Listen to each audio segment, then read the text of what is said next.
We know there are many choices in internet radio, and the staff and host of LA Talk Live would like to thank you for choosing the internet's hottest destination for the most eclectic sound and invigorating talk.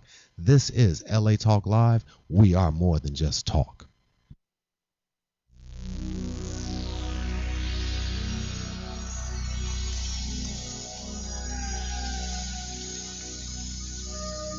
Today is my day, a brand new beginning. Welcome to Talk Up Your Biz, Speak Your Way to More Profits. I'm Jean Noel Bassior, and I'm here with my co-host, Susan Levin.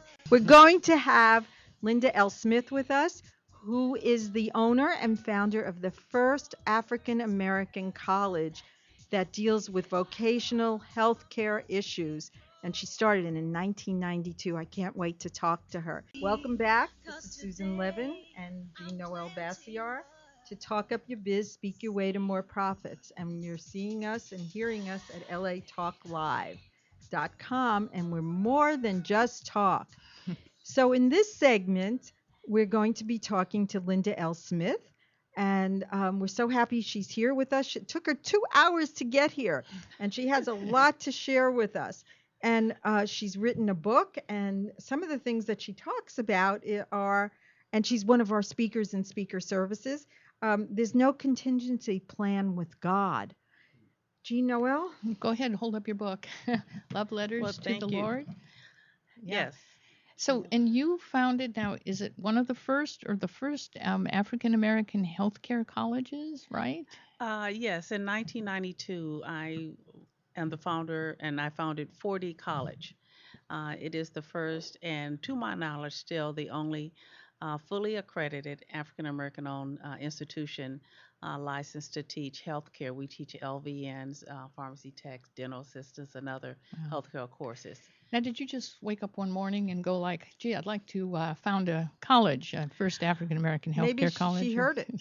Maybe there was a voice that told her. How did that? How did you get this idea? There was a voice. I had gone through a very difficult period in my life, and the outcome of that I knew was God's grace, and I was overjoyed, and I wanted to share that, and I submitted a prayer to the Lord, asking that He first and foremost give me a foundation where I can stand and say, through God, all things are possible, because I truly believe. And I asked that He allow me to use my skills as a nurse to make a difference in someone's life. You were a registered nurse for 35 years. Right? I'm in my 39th year at this time. Yeah, I've been a registered.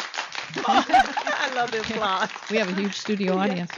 Yes, I'm a registered nurse, and on July 31st, 1991 at 1:05 a.m., I was called by name, and I rose and had a conversation with the Lord, and the journey has been absolutely tremendous. I resigned from my position. I was director of nurses for quality assurance for 12 hospitals. Wow, and you just quit? I quit, and my family thought I was crazy. I bet. But I was so committed to the call, and I understood what I was called to do, that I had a fever that I couldn't describe to anyone in terms of the work that I had to do, the work ethics. And a year later, I started 4D with 2 students. And that's 4D, right? It's FOUR hyphen capital D College. Okay. And it's in, what town is it in? I have 2 campuses. We have a campus in Colton, California, and we have a campus in Victorville. So is this why you wrote Love Letters to the Lord, because of the continuing presence in your life? Partially. Actually, once the call came to do the school, I knew that I wasn't prepared to do a school, and that was part of my conversation with the Lord. I'm a nurse, I'm not an educator. And so the first thing I did the following month, I enrolled into Cal Poly University to get my teaching credential. And the one night while working in that program, I was sitting down and I began to journal and write about what I was experiencing and what I was preparing myself for.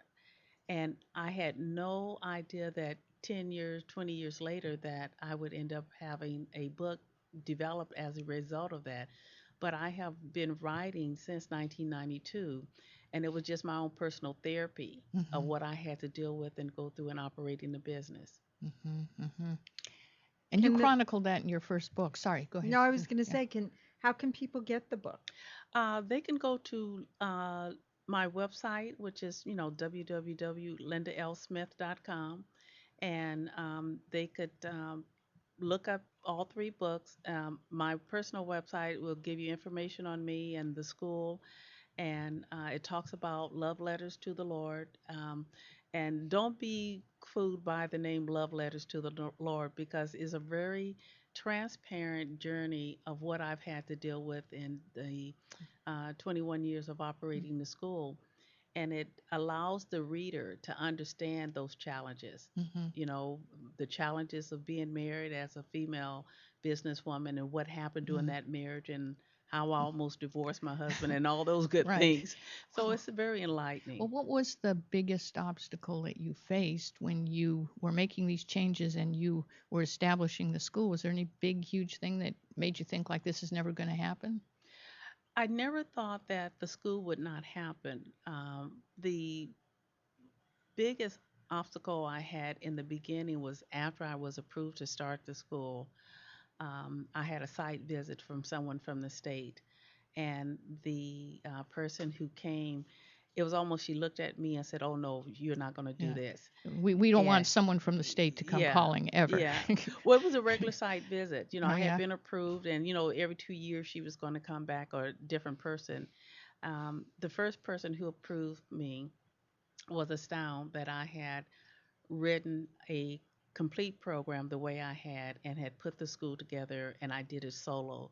I was not part of a corporation, or there was not another team member. And she was so impressed. She gave me my certificate on the spot. She said, "You are in business." Mm. And she said it was one of the best programs she had ever seen written before. Yeah. Bravo. So it was excellent. And 2 years later, when I was under a review by someone else, they came in and said if I did not rewrite the program according to their specifications, she would shut me down. Ooh. Oh my goodness. And so that was beginning of a lesson of people and um, their the word I want in terms of their prejudice. Mhm. And so I did what she asked. She wanted me to break down my program into 30-minute segments. And that's an entire program of lesson plans, curriculums, syllabus, and all that. Hmm. And I did. And she was astounded I was able to do it. And the third review that I had, a gentleman called me from the state. He said, "What is this?" And I said, it was her demand. He said, "Linda, I'm so sorry, because I know and that was not a requirement. Your program was perfect." Mm. So all that work was for nothing. It was for nothing, but it was, for her, it was to prove a point that she Mm. had authority, and I could I have see. fought it, but it would have taken too much Exactly. of my energy. Authority. Mm. Yeah, Yeah, I wouldn't exactly. give her my energy. I'll do it, and because I'm gonna keep going, I'll stay in business. So what kind of prejudice was this? Was it authority? Was it racial? Was it It was a combination of both. combination? It was, Yeah, Mhm. that's what combination it of both. sounds like. Mhm. It was definitely a lot of racial tension from her and not from mine. I've Mm. been in working with individuals, all my life. But from her side, the fact that, Mm. again, there was no other African American who had ever started a school in Yeah. California, and definitely not one in healthcare, Wow. and that was approved by, who was getting state approval. It Mhm. wasn't just open a school, but I was getting the state approval, and I was preparing to go through accreditation from another, agency that's under Mm. Department of Education. So there was some Yeah. hostility there, and I've experienced that throughout the years from different individuals. So now that you have your book, is this when you decided that you were going to go out and speak? Or were you doing it before? I was doing it before, but not on a large scale, and it was never with the intent that I really want to, quote, be a speaker. Right. People would call and ask me to speak, here and there. And one day, the young lady who's the publisher of my book um, really had insight into who I am as a person. And after reading my book, she was astounded at the quality of my writing, Mm. and said, "There's so much here that you need to share, and you need to find your audience, the audience of professionals, audience of Mhm. entrepreneur, business women. I'm great with kids, because when you Mhm. talk about education, I'll talk you to death." And How have you found your audiences? What did you actually do to make that connection? I contacted the Women Business Center in San Bernardino. I've worked with them, so I've had the opportunity to Mm. go and speak to their group of women that they work with to help them to develop and to become entrepreneurs. In fact, I just called them last week because I'd like to go back and volunteer my time as a mentor to them.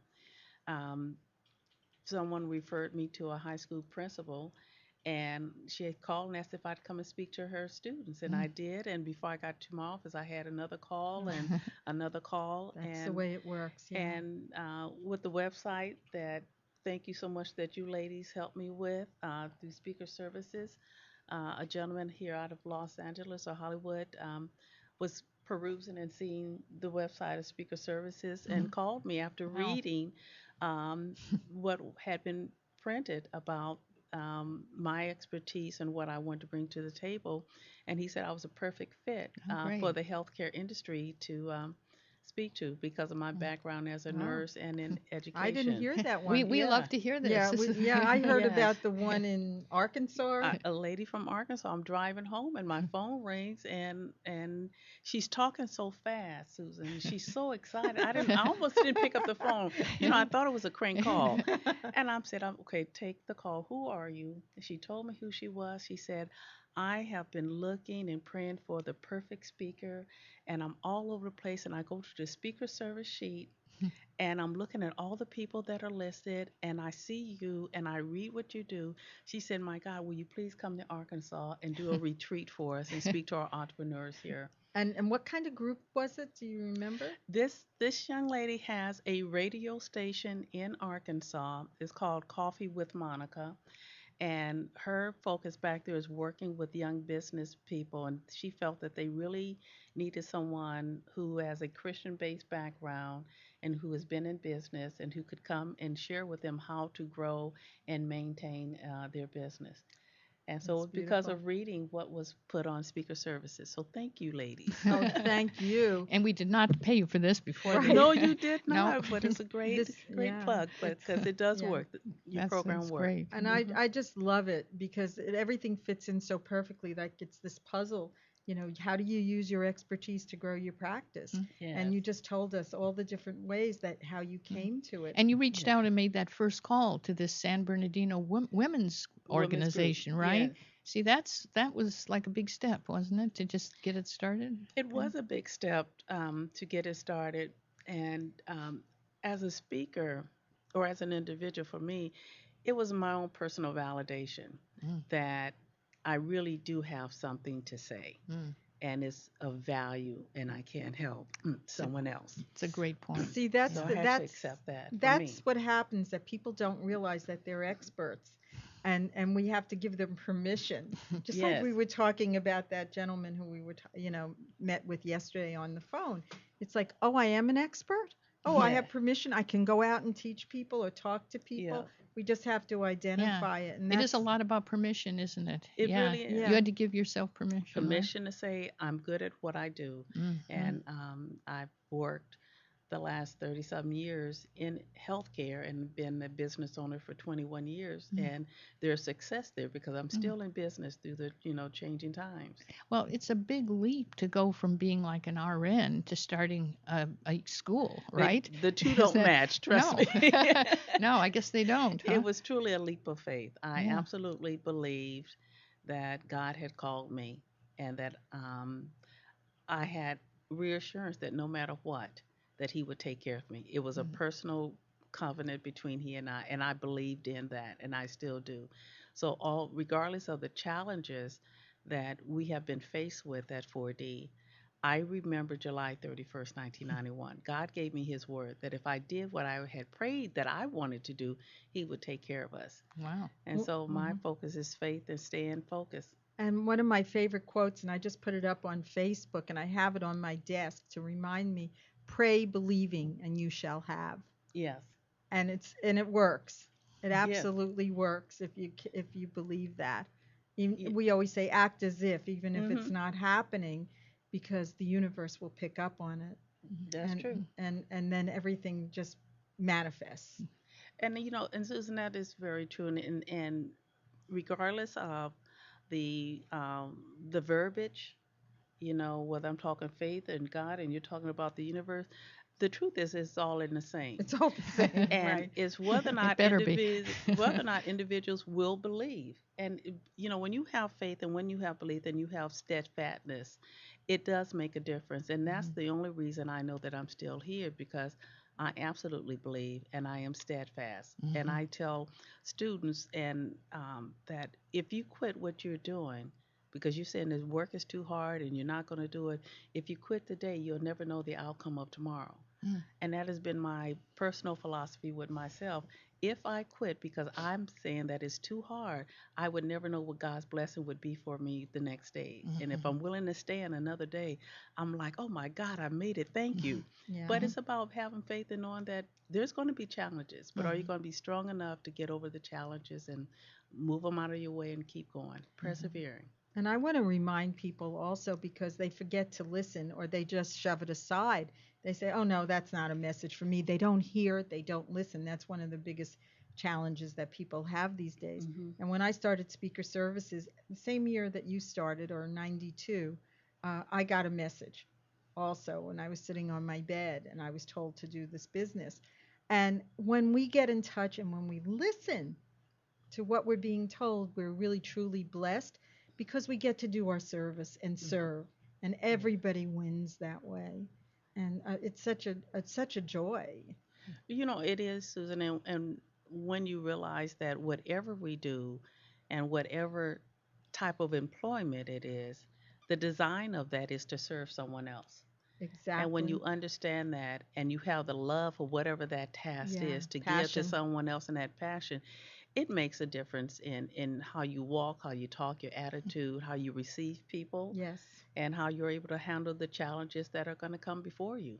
It just change. It puts you on a more even keel and acceptance of all other things. So, what's the best advice you would give to somebody who has not quite heard the call yet, but they're kind of frustrated in what they're doing and they're kind of ready for a change? I would recommend that individuals, I talked to a group, the professionals last week, and what I suggested that they do was simply take a sheet of paper and write out all the things that they enjoy doing, and write out the things that they're currently doing that they really don't enjoy about it. And you have to start weighing the difference. What is the value of doing something that you do not enjoy? Even if you say, well, I get paid, but if you're getting paid and you're miserable, you may leave sooner than you need to off this earth. No asset. So no assets. So, I would recommend that they write down what is it that they enjoy doing, and talk to individuals who may be doing that line of work to see if it's something that they would like to pursue. That's an interesting idea. Go Yeah. out and find people Yeah. doing what you Find want to interview. do. Find what you want to do. Find a mentor. Find a mentor. And see if that's what you would like to do. So we've been talking to Linda Smith, and her website is lindalsmith.com. And some of the things that she can talk to your groups about are: there's no contingency plan with God, being an entrepreneur, the challenges and the success, entrepreneurial presentation, encouragement, and unfailing faith. Thank you for being on this call. Thank you. Being in the studio with us today.